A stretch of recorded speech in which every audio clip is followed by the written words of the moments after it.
Welcome. এই ভিডিওতে আমরা ইলেকট্রিক্যাল মেশিনের ক্লাসিফিকেশন সম্পর্কে জানব। ইলেকট্রিক্যাল মেশিনকে প্রথমত দুটি ক্যাটাগরিতে ভাগ করা হয়, রোটেটিং মেশিন এবং স্ট্যাটিক মেশিন। রোটেটিং মেশিন হলো সেই মেশিন যেটি মধ্যে কোনো রোটেটিং পার্টস অর্থাৎ মুভেবল পার্টস আছে, আর যে মেশিন কোনো রোটেটিং বা মুভেবল পার্টস নেই, যেটি স্থির অবস্থায় থাকে, সেই রকম ইলেকট্রিক্যাল মেশিনকে বলে static electric machine. Static electric মেশিনের মধ্যে মুখ্য যে মেশিনটির কথা আমরা জানি সেটি হলো ট্রান্সফরমার। ট্রান্সফরমার কিন্তু অলওয়েজ অল্টারনেটিং কারেন্টের মাধ্যমেই চলে। এই অল্টারনেটিং কারেন্ট সিঙ্গেল ফেজ হতে পারে এবং থ্রি ফেজ হতে পারে, সেই অনুযায়ী আমরা ট্রান্সফরমারকে সিঙ্গেল ফেজ ট্রান্সফরমার এবং থ্রি ফেজ ট্রান্সফরমার এই দুটি ক্যাটাগরিতে ভাগ করতে পারি।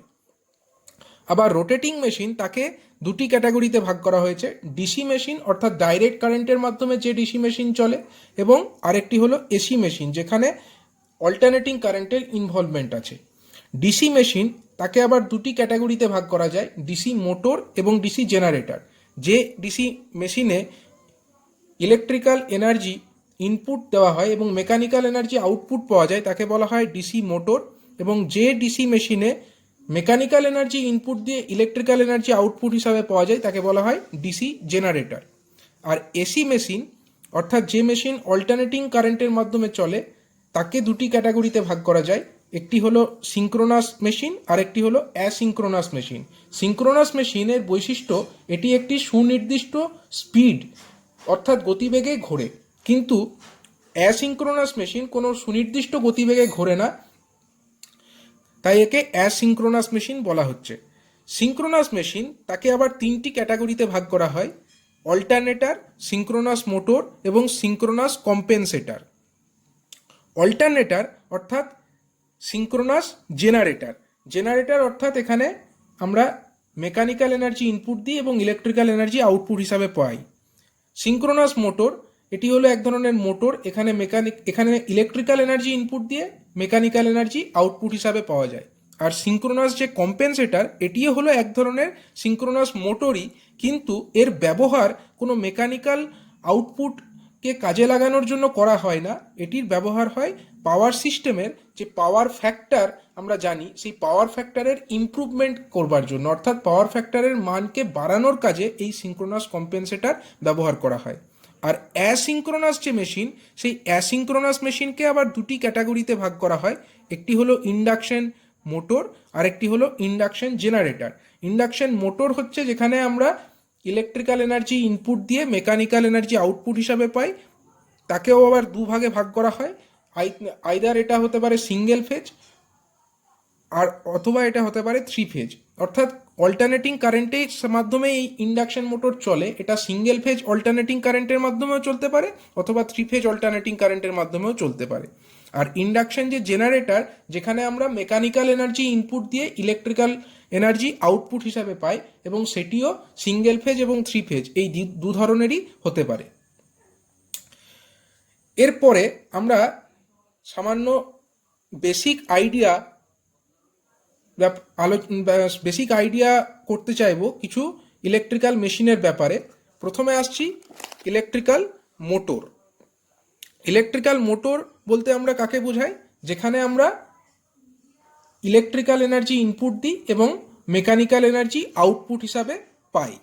তো এখানে একটি বেসিক মোটরের ইলেকট্রিক মোটরের ডায়াগ্রাম দেখানো হয়েছে, এবং এখানে যে সাপ্লাই সেই সাপ্লাইটা দেওয়া হয়েছে ডাইরেক্ট কারেন্ট। দেখো এখানে একটি ব্যাটারির মাধ্যমে সাপ্লাই দেওয়া হয়েছে, এই ব্যাটারি অর্থাৎ ডাইরেক্ট কারেন্ট। তো এখানে যে ছবিটি দেখতে পাচ্ছ এখানে একটি রেক্ট্যাঙ্গুলার কয়েল আছে। দেখো, in electric motor as shown in figure consists of a rectangular coil ABCD of insulated copper wire. এই যে কয়েল ABCD এটি হচ্ছে ইনসুলেটেড কপার ওয়্যারের একটি coil. The coil is placed between two poles of a magnetic field such that the arm AB and CD are perpendicular to the direction of magnetic field. অর্থাৎ এই যে coil তার দুটি arm, এই AB একটি arm এবং CD আর একটি arm, এই দুটি আর্মকে দেখো কোথায় প্লেস করা হয়েছে, এটাকে দুটি ম্যাগনেটের পোল অর্থাৎ নর্থ পোল এবং সাউথ পোল তার মধ্যে প্লেস করা হয়েছে। এবং আমরা জানি একটি ম্যাগনেটের নর্থ এবং সাউথ পোল যদি থাকে তাহলে ম্যাগনেটের বাইরে যেহেতু, তার জন্য ম্যাগনেটিক যে লাইনস অফ ফোর্স সেগুলি নর্থ পোল থেকে সাউথ পোলের দিকে ডাইরেক্টেড হবে। এবং এক্ষেত্রে লক্ষ্য করো যে কয়েলটির যে ওরিয়েন্টেশন বা ডাইরেকশন সেটা কিন্তু এই ম্যাগনেটিক যে লাইনস অফ ফোর্স তার সঙ্গে কিন্তু পারপেন্ডিকুলার আছে। এবার দেখো, the two ends of the coil is connected to two halves P and Q of a split ring. এখানে দেখো পি এবং কিউ এই দুটি হলো স্প্লিট রিং, এবং এই যে কয়েল এবি কয়েল এবং সিডি কয়েল, এবি কয়েলের যে শেষ প্রান্ত সেটি এই যে পি নামক যে স্প্লিট রিং তার সঙ্গে যুক্ত আছে, এবং সিডি যে কয়েল তার যে এন্ড সেটি কিন্তু এই যে কিউ নামক যে স্প্লিট রিং তার সঙ্গে যুক্ত আছে। The inner sides of these hubs are insulated and attached to an axle. এই যে স্প্লিট রিং পি এবং কিউ, এই স্প্লিট রিং এর যে ইনার সাইড অর্থাৎ যে ভেতরের দিক সেটি হচ্ছে ইনসুলেট করা আছে, এবং সেটি একটি অ্যাক্সেল অর্থাৎ এই যে অ্যাক্সেল অর্থাৎ এই যে চোঙাকৃতি বস্তুটি দেখা যাচ্ছে এটাকে বলা হচ্ছে অ্যাক্সেল। এবং যে পি এবং কিউ এই যে স্প্লিট রিং সে তার যে ভেতরের দিক সেটা ইনসুলেট করা আছে, এবং এই যে অ্যাক্সেল তার ওপরে বসানো আছে। এবার দেখো, the external conducting edges of P and Q touch to conducting stationary brushes X and Y.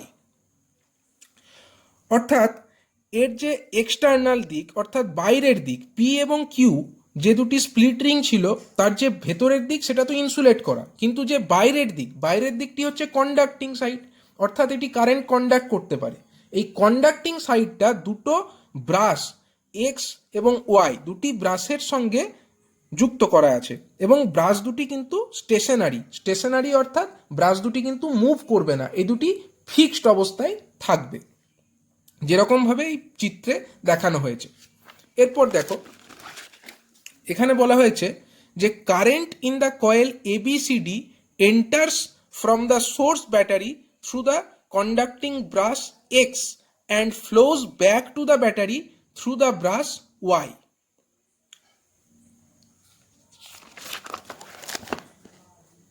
এখানে দেখো যে ব্যাটারিটি যুক্ত করা হয়েছে, ব্যাটারির মাধ্যমে ভোল্টেজ পজিটিভ সাইড কোন দিকে আছে, এই দিকটায় পজিটিভ সাইড, সুতরাং কারেন্ট অবশ্যই এই দিক থেকে এই দিকে ফ্লো করবে। এই কারেন্ট ফ্লো করে এই ব্রাশের মাধ্যমে কারেন্টটি কমিউটেটর থ্রু হয়ে এই এ দিক দিয়ে প্রবেশ করবে, এবং এ থেকে বি হয়ে সি পথে, সি থেকে ডি হয়ে, তারপর থেকে ওয়াই থেকে এটি আবার রিটার্ন হয়ে ব্যাটারির যে নেগেটিভ এন্ড সেইখানে ফিরে যাবে। দেখো এখানে সেটিই বলা হয়েছে যে it is noted that current in the arm AB of the coil flows from A to B, in the arm it flows from C to D। অর্থাৎ AB যে আর্মটি সেখানে কারেন্ট ফ্লো করেছে A থেকে B এর দিকে, এবং যে CD arm সেখানে কিন্তু কারেন্ট ফ্লো করেছে C থেকে D এর দিকে।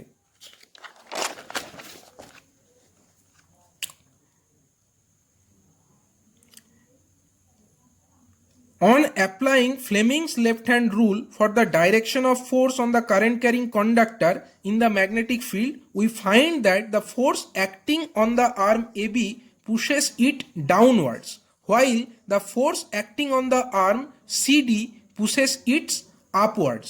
এর অর্থ কি? এই পিকচারে লক্ষ্য করো, আমরা ম্যাগনেটের যে দুটি পোল দেখতে পাচ্ছি, নর্থ এবং সাউথ পোল, নর্থ থেকে সাউথ পোলের দিকে ম্যাগনেটিক লাইন্স অফ ফোর্সগুলি থাকবে, অর্থাৎ ম্যাগনেটিক যে লাইন্স অফ ফোর্স সেটি এই ডাইরেকশনে থাকবে। এবার এই যে কয়েল তার মধ্যে কারেন্ট এ থেকে বি এর দিকে ফ্লো করছে। এবার আমরা যদি ফ্লেমিংয়ের লেফট হ্যান্ড রুল অ্যাপ্লাই করি তাহলে আমরা বুঝতে পারবো, যদি আমরা বাঁ হাতের প্রথম তিনটি আঙুলকে পারপেন্ডিকুলারলি এক্সপ্যান্ড করি তাহলে দেখো এবি যে সাইডটি আছে, এবি সাইডটিতে ফোর্স কোন দিকে কাজ করবে, ফ্লেমিংয়ের লেফট হ্যান্ড রুল, আমি লেফট হ্যান্ডের যে তিনটি আঙুল অর্থাৎ এই বরাবর আমার ম্যাগনেটের লাইন্স অফ ফোর্স, কারেন্ট এই বরাবর অর্থাৎ উপরের দিকে ফ্লো করছে।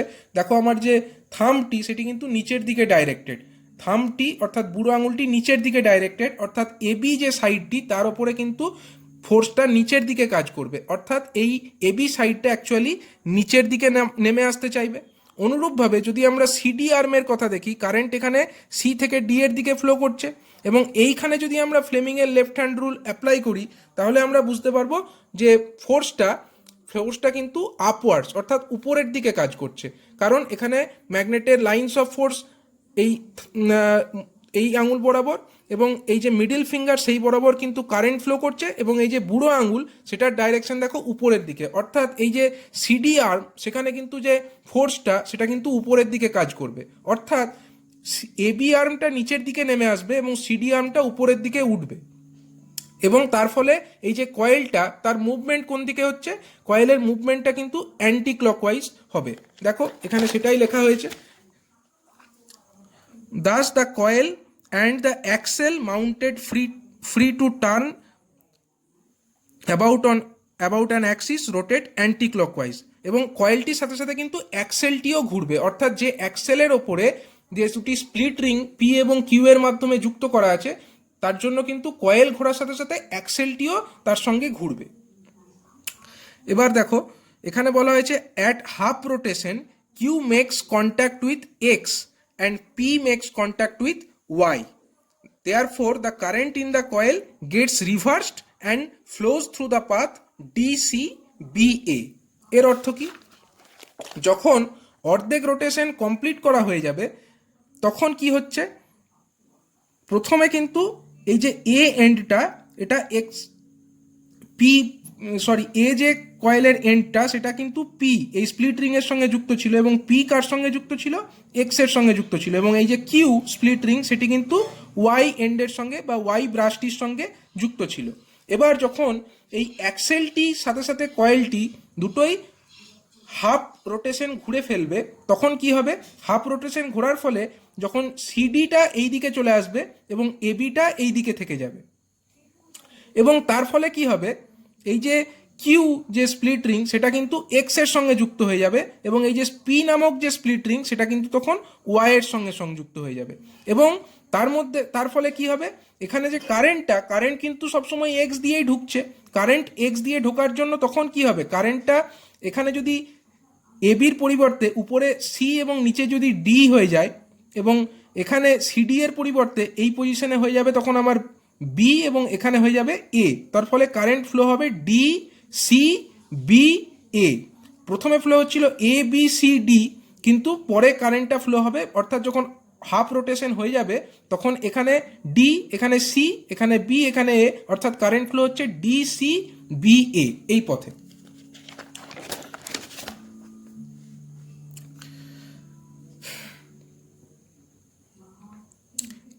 তারপরে দেখো a device that reverses the direction of flow of current through a circuit is called a commutator.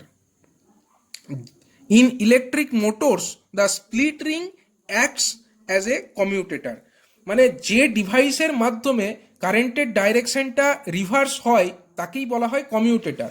তো এই যে আমার ডিভাইস, এই যে ইলেকট্রিক মোটরের ছবি এখানে দেখানো হয়েছে, এখানে যে কারেন্টের ডাইরেকশনটি পরিবর্তিত হলো সেটি কিসের মাধ্যমে হলো, সেটি অ্যাকচুয়ালি এই যে পি এবং কিউ এই যে দুটি স্প্লিট রিং এদের মাধ্যমেই সংগঠিত হলো। সুতরাং এক্ষেত্রে পি এবং কিউ এই যে দুটি স্প্লিট রিং এরা কিন্তু কমিউটেটর হিসাবে কাজ করছে। এরপরে দেখো the reversal of current also reverses the direction of force acting on the two arms AB and CD. Thus, the arm AB of the coil, which was pushed downwards, is now pushed upwards, and the arm CD, previously pushed upwards, is now pushed downwards. এর অর্থ কি, কারেন্টের ডাইরেকশনটি যখন পরিবর্তিত হয়ে যাচ্ছে তখন আমার এই পজিশনে চলে আসছে ডি, এখানে সি, এবং কারেন্ট ডি থেকে সি এর দিকে ফ্লো করছে। ডি থেকে সি এর দিকে কারেন্ট যদি ফ্লো করে তাহলে ফোর্স এর ওপরে কোন দিকে কাজ করবে, ফোর্স নিচের দিকে কাজ করবে, অর্থাৎ যে সিডি যে কয়েলটার সাইড সেই কয়েল সাইড সিডির ওপরে ফোর্স নিচের দিকে কাজ করবে। এতক্ষণ পর্যন্ত সিডি কয়েল সাইডটা কিন্তু উপরের দিকে ফোর্স কাজ করছিল, তার জন্য এটা আধ পাক ঘুরে এখানে চলে এসছে। এবার এর ওপরে যদি নিচের দিকে কাজ করে সেটা আরও আধ পাক কিন্তু ঘুরবে, এবং যে কয়েল সাইড এবি কয়েল সাইডটা এখন এই দিকে চলে আসছে, এবং এখানে কারেন্টের ডাইরেকশন হচ্ছে বি থেকে এ এর দিকে, অর্থাৎ উপর থেকে নিচের দিকে, এবং তার ফলে কারেন্ট যদি এইদিকে ফ্লো করে, ম্যাগনেটের লাইন্স অফ ফোর্স যদি এই দিকে হয়, তাহলে এর উপরে ফোর্স কোন দিকে কাজ করবে? ফোর্স কাজ করবে উপরের দিকে, এবং ফোর্স উপরের দিকে কাজ করার ফলে সেটা আরও আধ পাক ঘুরে, অর্থাৎ হাফ রোটেশন ঘুরে আবার এই আগের পজিশনে ফেরত চলে আসবে, এবং এই যে সিডিটাও আবার তার আগের পজিশনে, অর্থাৎ এই পিকচারে যেরকম পজিশনে দেখানো আছে ঠিক সেই রকম পজিশনেই পুনরায় ফেরত চলে আসবে। তার মানে কি, যে ডাইরেকশন অফ রোটেশন সেটা কিন্তু সেই অ্যান্টি ক্লকওয়াইজই থাকলো, ডাইরেকশন অফ রোটেশনের কিন্তু কোনো পরিবর্তন ঘটলো না, এবং এইভাবে continuous movement of the coil কিন্তু চলতেই থাকবে। এখানে দেখো, therefore the coil and the axle rotate half a turn more, মানে আবার আধ পাক ঘুরে যাবে in the same direction. The reversing of current is repeated at each half rotation, giving rotation of the coil and the axle. মানে এই যে reversal of direction of current, কারেন্টের ডাইরেকশন প্রথমে ABCD ছিল, পরে হয়ে গেল DCBA, অর্থাৎ কারেন্টের ডাইরেকশন তো রিভার্স হলোই, এবং এই যে reversal of the current direction, এটা কিন্তু প্রত্যেক হাফ রোটেশনের পরেই হতে থাকবে। এইভাবেই কিন্তু একটা ইলেকট্রিক মোটর ডিসি সিস্টেমে ফাংশন করে। এটাই হলো বেসিক ওয়ার্কিং প্রিন্সিপাল। এই পরবর্তী ভিডিওতে আমি ইলেকট্রিক্যাল জেনারেটরের ওয়ার্কিং প্রিন্সিপাল সম্পর্কে বলবো।